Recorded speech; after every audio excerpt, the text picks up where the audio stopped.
Salut les petits lapins, j'espère que vous allez bien. On se retrouve dans une quatrième étape, je crois que c'est, pour faire un peu de câblage d'appareillage. Donc on va regarder la question du simple allumage et des prises. Hein, c'est les choses les plus courantes qu'on va avoir dans une maison ou dans les locaux.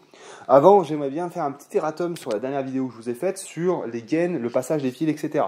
J'ai eu un commentaire de Fabien qui me disait qu'il existait, et il a raison, des gaines qui sont préfilées, et donc qui vont éviter quand même le travail de mettre les fils dans ces gaines. Alors moi, ça, je trouve ça très bien effectivement pour les circuits prises, parce que des prises, c'est très simple, on lui emmène terre, phase et neutre, point. Par contre, quand on va commencer à faire de l'éclairage, et bien là, on va avoir on va avoir par exemple un retour lampe, c'est-à-dire, on va le voir ensemble après, un fil qui va passer de l'interrupteur jusqu'au néon. Et donc, ce qu'il est intéressant quand même, c'est de se figer un code couleur. Et donc, afin de pouvoir se repérer correctement dans son tableau. Vous voyez, là c'est très bien, j'ai des neutres, j'ai des phases, mais voilà, je sais que ça, ça va correspondre à mes retours lampes violets. Par exemple, si j'ai un va-et-vient, on va avoir des navettes, hein, on le verra plus tard, mais c'est bien de se dire, par exemple, ça je vais le faire avec le noir, donc de se mettre un code couleur. Parce que sinon, le risque c'est quoi? C'est qu'on se retrouve qu'avec des phases, des terres et des neutres, et que avec ça on fait pas grand chose, on est un peu perdu, voilà, c'est vraiment compliqué après derrière pour s'y retrouver. Donc moi je vous conseille, donc si vous le voulez, vous voulez pas vous faire chier, d'ailleurs en termes de prix c'est apparemment kiff pour de la prise, vous prenez de la préfilée. Par contre je vous conseille vraiment de respecter un code couleur que vous aurez établi et de gainer vos propres fils de manière vraiment à vous y retrouver après derrière dans vos tableaux et dans votre boîte de dérivation. Parce que quand tu as un retour lampe, on s'est servi du neutre, alors normalement ça on n'a pas le droit d'ailleurs, mais quand tu as un retour lampe, on s'est servi de la terre, pour moi c'est pas propre quoi. Bon voilà. Alors, juste avant, si je n'ai pas parlé, il y a plein de choses qui existent en électricité. Là, on parle de passage de gaine et donc d'appareillage qui va être encastré. On va le voir après, là justement, on va encastrer une petite boîte comme ça et mettre un appareil dedans. Il existe, quand on fait de la rénovation, on va plutôt faire en apparent. Donc en apparence avec ce type de matériel et avec des goulottes. Alors ça, c'est extrêmement cher. Mais des fois, en rénovation, on n'a pas le choix parce que sinon, ça implique de passer une ranureuse, donc de faire des saignées dans les murs et puis ensuite d'encastrer des gaines, etc. C'est du travail très lourd et qui va impliquer derrière le travail d'un peintre, d'un plaquiste pour faire une finition. Donc on va plutôt utiliser des choses comme ça et ainsi que des goulottes. Donc voilà, donc ça il faut savoir que c'est très cher. Donc quand on va faire par exemple des celliers, des garages, et que voilà, on va pas s'embêter, on va faire une installation métro. Je vous montre ça très rapidement. Donc là on est en apparent, mais en apparent pour du local technique. Donc l'installation métro c'est quoi? Ça se fait à l'aide de tubes IRL, ça se fait comme ça, une installation métro. Là vous avez un petit exemple. Donc voilà, un tube IRL dans lequel passe un câble 3G 1.5, voilà. Et donc après là vous voyez quand il y a un angle comme ça, on se fait pas chier, on passe directement avec le câble. Donc ça, on a le droit parce que les fils sont gainés. Enfin, je veux dire, ils sont pas gainés, mais c'est un câble. Les fils, ils sont dans un isolant, cet isolant noir. Donc là, il n'y a pas de souci. Cependant, si on avait voulu y faire avec des fils, encore une fois, dans du tube IRL, à ce moment-là, c'est beaucoup plus compliqué parce qu'il nous faut les petits angles qui vont bien, etc. Parce que l'installation doit être IP2X, c'est-à-dire on ne doit pas toucher les fils. Donc pour du cellier, du garage, vous ne faites pas chier, vous prenez du câble 3G 1.5 ou plus, et du tube IRL comme ça, et vous faites votre installation. Ça reste relativement esthétique pour des locaux techniques et très peu onéreux, beaucoup moins justement que des goulottes qui sont extrêmement chères et qu'on va réserver pour le domicile. Voilà. Maintenant, on va passer sur le fameux câblage et l'installation en encastré d'un interrupteur. D'abord, le schéma. Donc on l'a dit, je vous renvoie à la vidéo sur le tableau. Il y a différentes protections. On commence avec un C10. Un C10, c'est... alors, on peut mettre d'autres choses, mais nous, dans notre cas, on met un C10. Donc, le C10, c'est 10 ampères. Et dessus, on nous dit qu'on a le droit de câbler jusqu'à 8 points lumineux. Donc, sous ce C10, on a la phase qui est toujours à droite et on a le neutre qui est toujours à droite. On va vouloir éclairer, on va vouloir alimenter cette lampe. Donc, hop, je pars de ma phase. Là, tac, et là, tac. Donc là, c'est formidable, sauf que mon point lumineux, il reste tout le temps allumé, puisqu'il est constamment alimenté par la phase ainsi que... Et donc, voilà, donc par la phase et le neutre. Alors, ce qu'il faut comprendre, faut bien comprendre ça, c'est que le courant, c'est un courant qui a un sens. Donc là, en fait, l'électricité, qu'est-ce qu'elle fait? Le courant, il fait comme ça, ça, on est en physique de 5e, tac, tac. Donc là, il passe là, ça éclaire, et ensuite, on revient par le neutre. Ça, il faut bien le comprendre. Il faut toujours voir les choses comme ça. Hein. Si vous ne comprenez pas ce principe physique, vous vous y retrouverez jamais. Hein.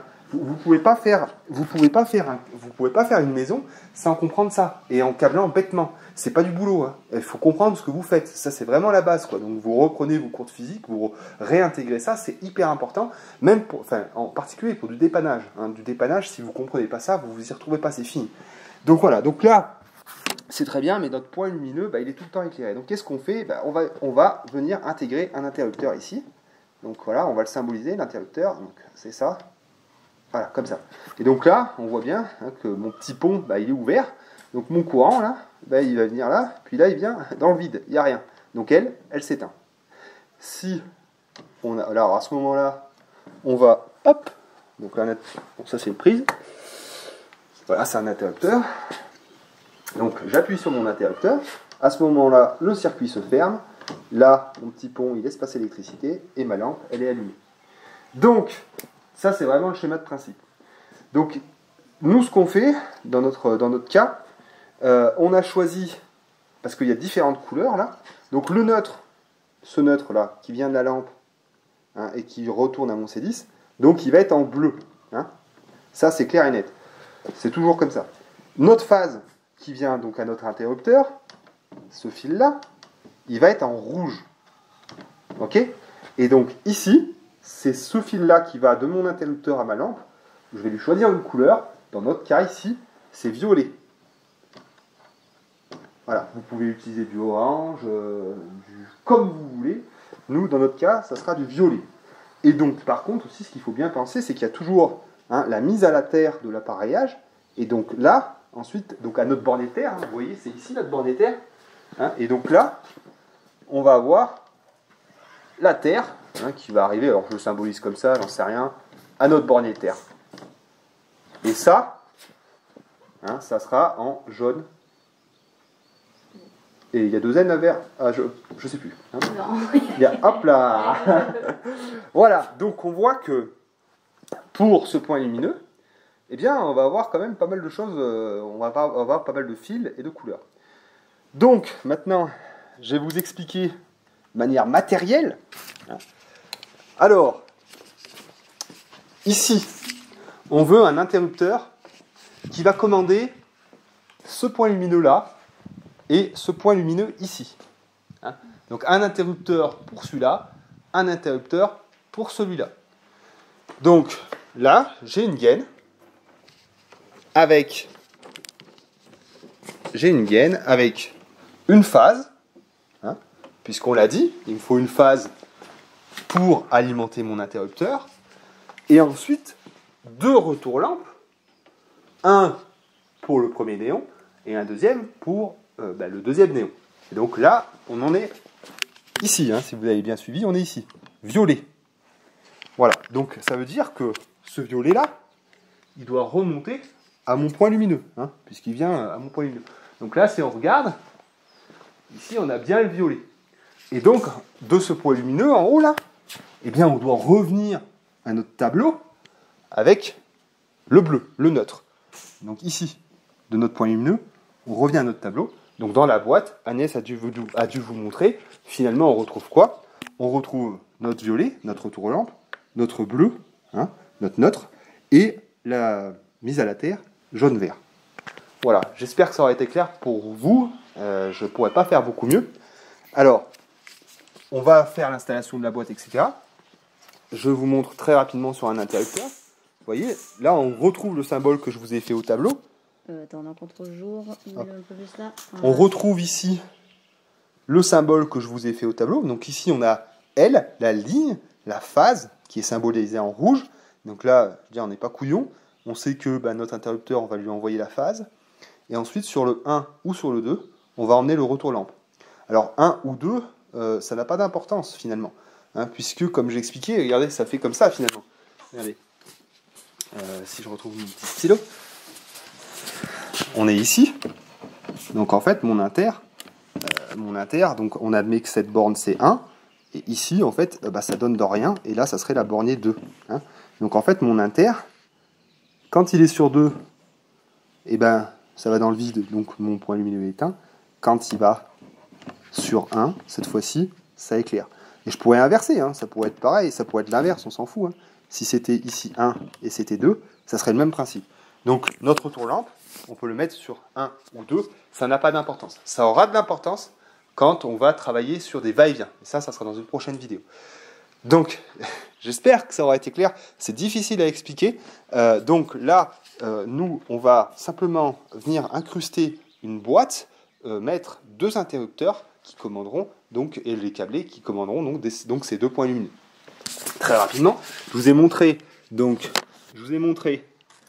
le câblage de l'interrupteur. Je vous montre très rapidement avec de l'appareillage Legrand comment ça se passe. Donc vous voyez, là j'ai cherché un petit peu dans mon bazar.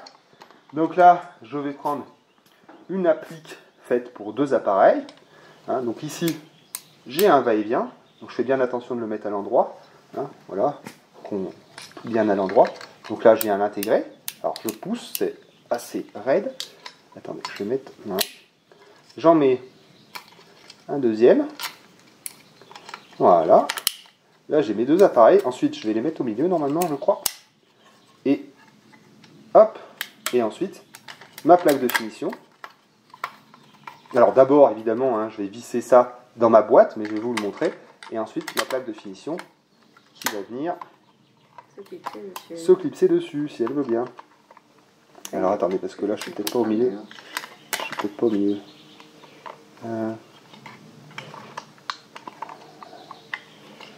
C'est-à-dire que mes interrupteurs sont pas tout à fait au milieu.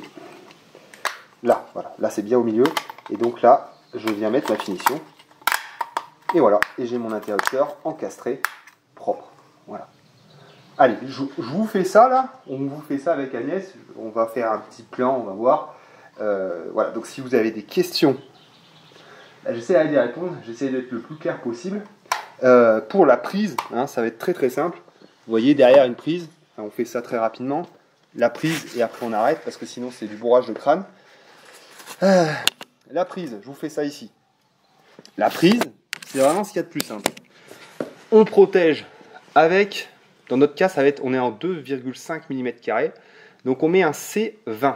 D'accord ? Donc ça, c'est notre protection de notre disjoncteur. Toujours, hein, on a la phase à droite, le neutre à gauche. Là, c'est simple. Notre prise, elle doit toujours être alimentée. On ne cherche pas à la commander, c'est pas un point lumineux. Donc notre prise, je ne sais plus comment ça se... Une prise... Bon, on va faire une prise comme ça, parce que je suis un mauvais élève et que je ne me souviens plus des symboles. C'est pas un petit bonhomme, c'est l'inverse d'un petit bonhomme. Voilà. Donc ça c'est notre prise. Donc là c'est très simple. On emmène de notre disjoncteur la phase, on emmène le neutre. Là il n'y a rien de compliqué. Hein. Et bien évidemment la terre qui va venir sur notre bornier de terre dans le tableau. Voilà, c'est très simple. Et donc la phase rouge, le neutre bleu, ça ne change pas, et la terre jaune et plus vert. J'écris comme un cochon. Voilà, et donc derrière votre prise, vous voyez, on a tout ce qu'il faut. On a symbolisé en rouge la phase, symbolisé en vert la terre, jaune, vert, et le neutre bleu. Donc rouge là, bleu là, jaune, vert, terre. Voilà. Pourquoi est-ce qu'il y a 2 trous ? Alors ça, parce qu'il y en a qui vont être perdus, je pense. Pourquoi ? Alors là, vous ne pouvez pas vous tromper. Pourquoi il y a ça ? Simplement parce qu'on va chercher à repiquer. Hein, c'est ce que j'ai expliqué hier, c'est que quand on alimentait celle-là, on ne va pas repartir du tableau pour en alimenter une autre. Donc on alimente cette prise, et ensuite on vient se ponter dessus pour en mettre une à côté. Tout simplement. Et donc vous voyez, l'appareillage, le grand là, il va s'incruster de la même manière que je vous ai montré que les interrupteurs. Voilà. Ok, donc là on a vraiment fait les basiques. Le simple allumage et la prise. On verra plus tard pour faire un va-et-vient. C'est un tout petit peu plus complexe, on fera un schéma aussi. Voilà, allez, je vous laisse sur les images de l'installation de cet interrupteur. J'espère que ça vous aura plu, j'espère que vous en aurez pas mis trop une pleine tête. Je vous fais des petits bisous, à la prochaine.